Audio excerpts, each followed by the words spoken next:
Existe uma empresa que você provavelmente nunca seguiu nas redes sociais.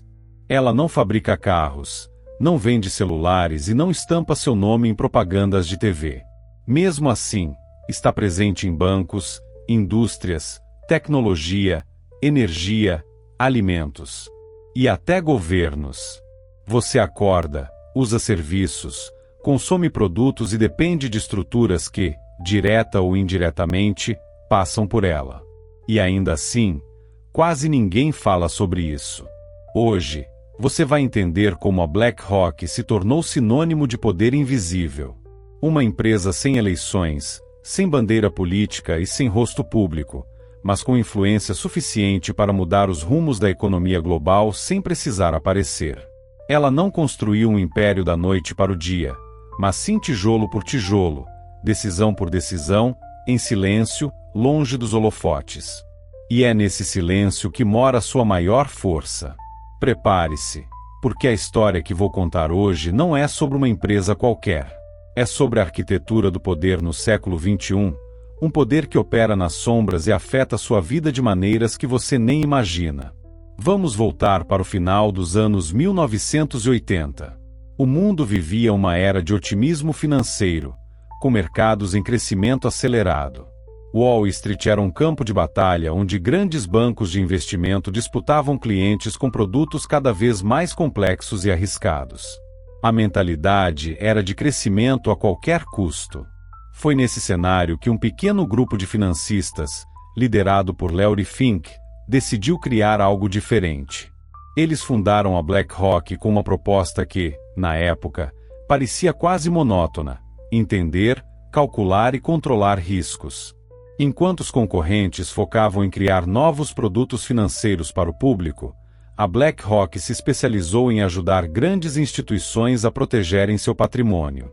Seu alvo não era o pequeno investidor, mas os gigantes do mercado, fundos de pensão, seguradoras, bancos centrais e até governos.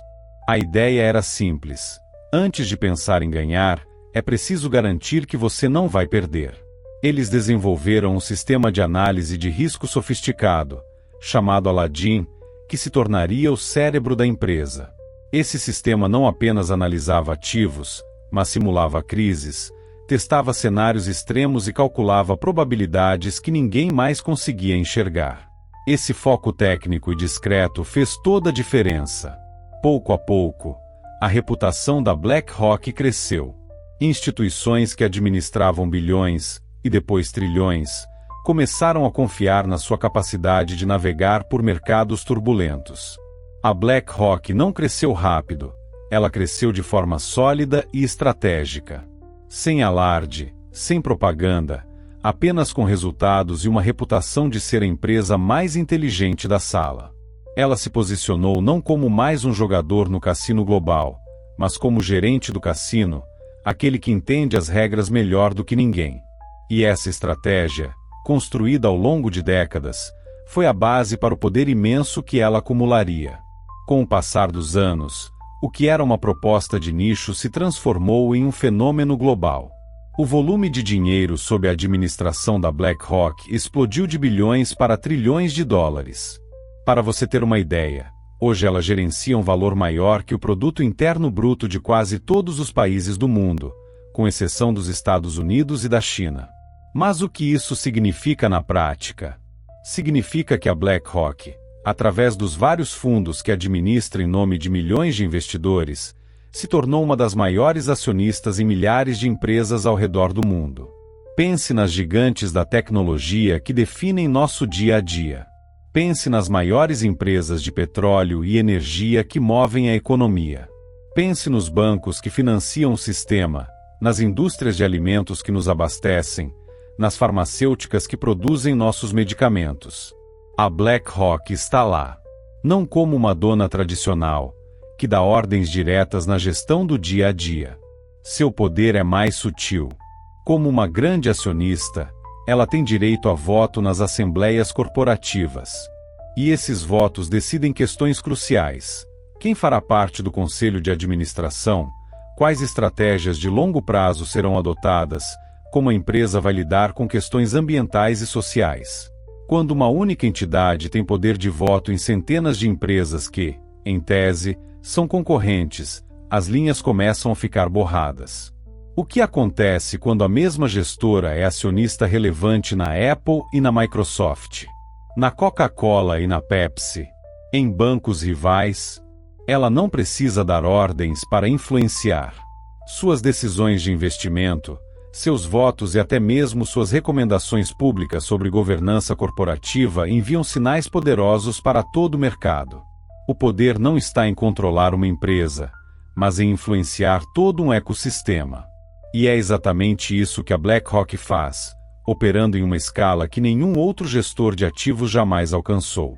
Agora, a parte mais intrigante: o que acontece quando o mundo entra em crise? Em momentos de pânico e incerteza, algo curioso acontece. Governos e bancos centrais, as instituições que deveriam ser as guardiãs da estabilidade econômica, recorrem a BlackRock. Durante a crise financeira de 2008, o governo dos Estados Unidos contratou a empresa para ajudar a analisar e gerenciar os ativos tóxicos que quebraram os grandes bancos. Mais recentemente, durante a pandemia, o Federal Reserve, o Banco Central Americano, novamente recorreu a BlackRock para ajudar a administrar seus programas de compra de títulos corporativos.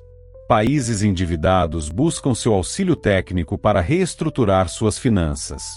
Instituições públicas ao redor do mundo usam o Aladdin, seu sistema de análise de risco, para tomar decisões estratégicas.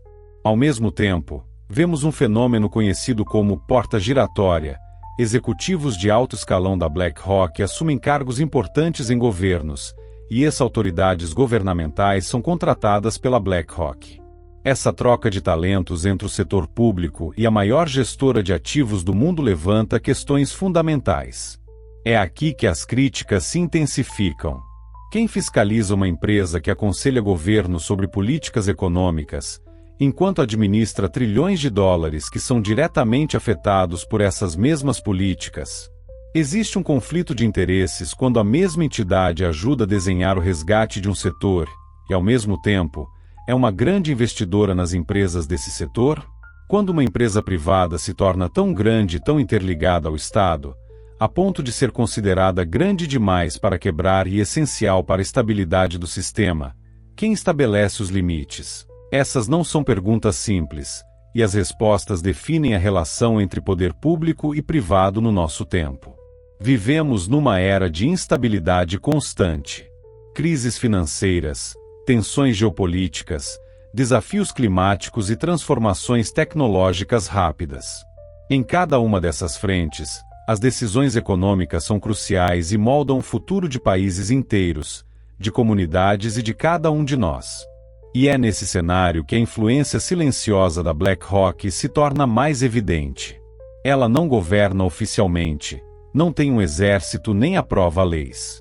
Mas, ao alocar trilhões de dólares, ela influencia quem governa. Suas análises de risco podem fazer o custo do crédito de um país subir ou descer. Suas políticas de investimento podem acelerar ou frear a transição para uma economia de baixo carbono. Ela não controla as empresas no sentido clássico, mas seus votos em assembleias decidem o futuro de milhões de trabalhadores, consumidores e cidadãos.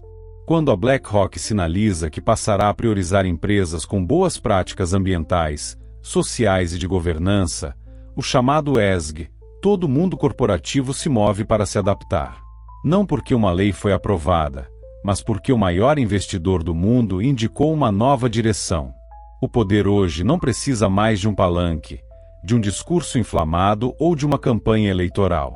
Ele opera de forma mais eficiente em silêncio, por trás de planilhas complexas, algoritmos de análise de risco e decisões técnicas que, à primeira vista, parecem neutras, mas que carregam um imenso impacto político e social. É importante esclarecer, a BlackRock não possui tudo no sentido literal da palavra, como muitos mitos na internet sugerem. Ela gerencia o dinheiro de outras pessoas e instituições. Mas, ao fazer isso, ela se tornou o ponto central de uma vasta rede que conecta quase tudo que move o sistema financeiro global. Ela é o canal por onde flui uma parcela gigantesca do capital mundial. E talvez o maior poder de todos não seja o de dar ordens diretas, mas sim o de influenciar sem ser notado, de moldar o ambiente sem precisar aparecer na foto. Porque quando você é grande o suficiente para estar em todos os lados de uma negociação, quando aconselha governos e ao mesmo tempo investe nos mercados que esses governos regulam, você não precisa mais gritar para ser ouvido. Suas ações, por si só, se tornam fatos consumados. A verdadeira questão não é se a BlackRock é boa ou má. A questão é que uma concentração de poder tão grande nas mãos de uma única entidade, operando de forma tão discreta, desafia nossas noções tradicionais de democracia e fiscalização. E agora que você sabe disso, que entende um pouco mais sobre essa força invisível que molda nosso mundo, fica muito mais difícil ignorar que esse poder existe. Porque, no final das contas, é quando ninguém está olhando que as decisões mais importantes são tomadas. Obrigado por assistir. Se você gostou de entender mais sobre as forças que movem o mundo, não se esqueça de deixar seu like, se inscrever no canal e ativar as notificações para não perder os próximos vídeos. Até a próxima!